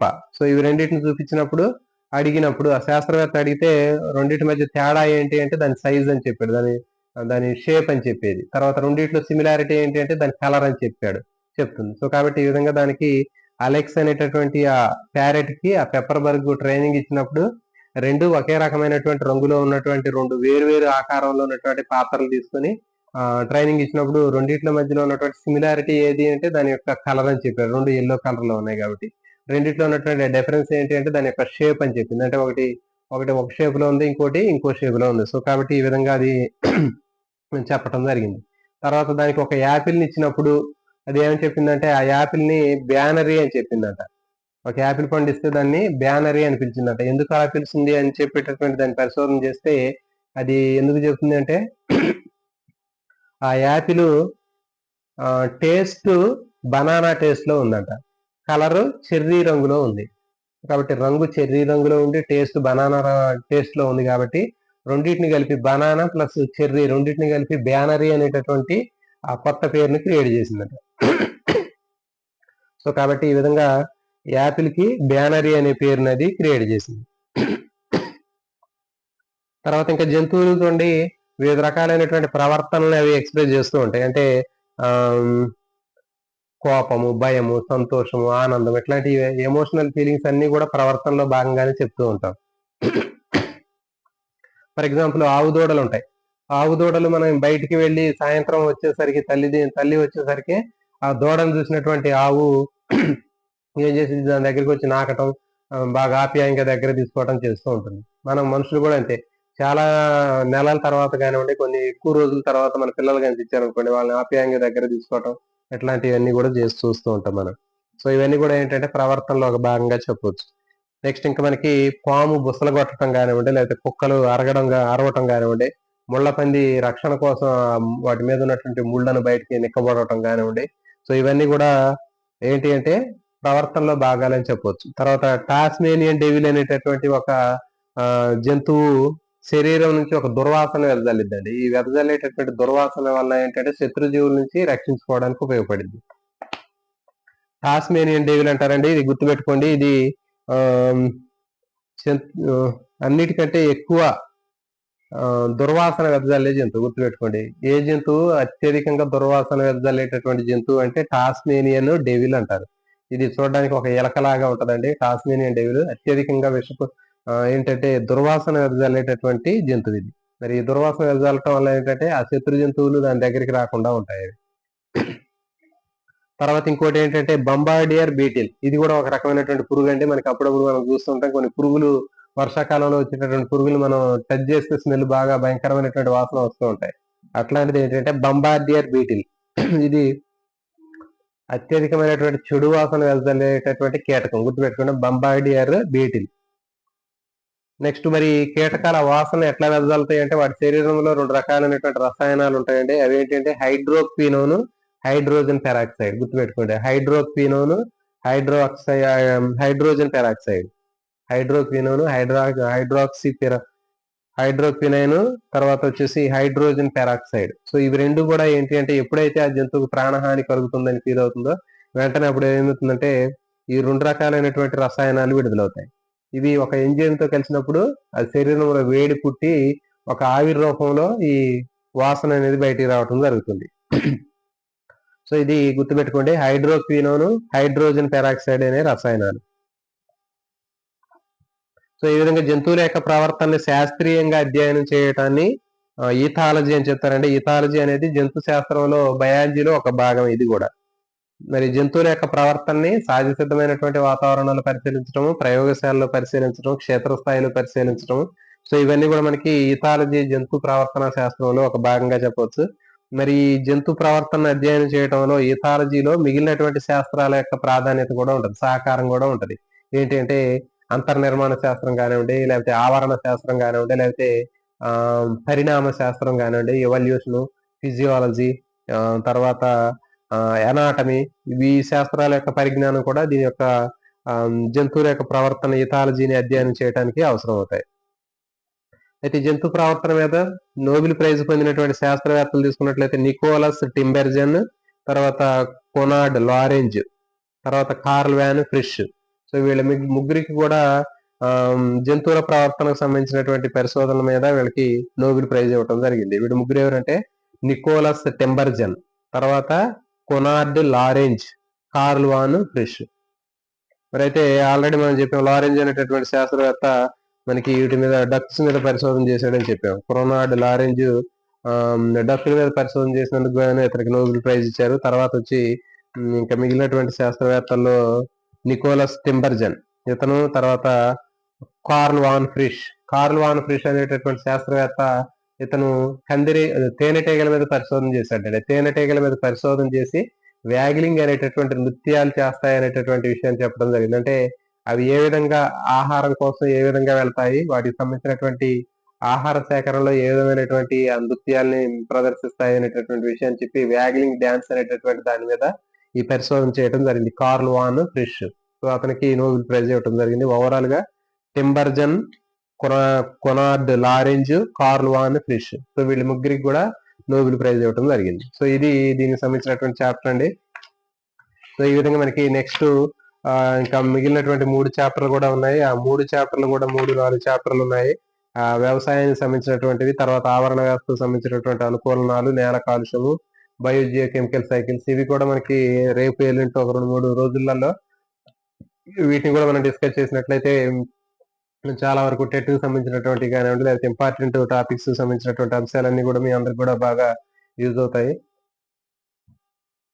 నెక్స్ట్ ఏపీలో కూడా ఈ డిఎస్సి రాసేటటువంటి ఆస్పిరెంట్స్ అందరికి కూడా అక్కడ ఉన్నటువంటి దాంట్లో కూడా ఇప్పుడు రాబోయేటటువంటి సిలబస్ సంబంధించినటువంటి అంశాలన్నీ కూడా ఉన్నాయి. సో కాబట్టి ఇవన్నీ కూడా అందరికి కూడా యూజ్ అవుతాయని ఆశిస్తున్నాయి. ఎవరైతే కొత్తగా ఛానల్ చూసేటటువంటి ఆస్పిరెంట్స్ ఛానల్ ని సబ్స్క్రైబ్ చేయండి. అదేవిధంగా వీడియోని మర్చిపోకుండా లైక్ చేయండి. All notification bell icon on చేసుకున్నట్లయితే మేము ఇచ్చేటటువంటి రిలీజ్ చేసేటటువంటి వీడియో సంబంధించినటువంటి నోటిఫికేషన్ ముందుగానే మీకు రావడం వల్ల మీరు వీడియోని మిస్ అవ్వకుండా చూడడానికి అవకాశం ఉంటుంది. అదేవిధంగా మీ ఫ్రెండ్స్ కూడా షేర్ చేయండి. అందరికి కూడా ఆల్ ది బెస్ట్ అండి.